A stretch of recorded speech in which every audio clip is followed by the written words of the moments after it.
अपने रूप में वह शुक्राचार्य का रूप त्याग देते वहीं खड़े खड़े।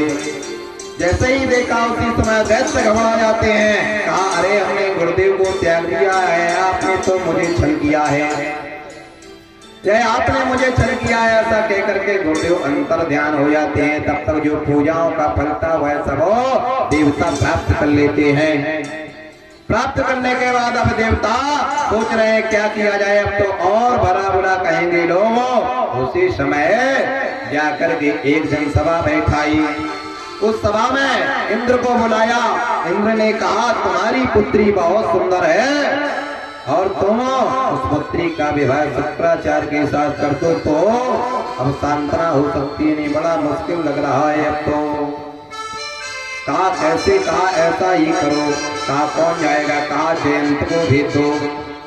कहा जयंत को भेज दो, जो जयंत की छोटी बहन है जयंती, उसका विवाह शुक्राचार्य जी के साथ करवा दो तो परस्पर रिश्तेदारी चलती रहेगी, तो लड़ना भिड़ना बंद हो जाएगा।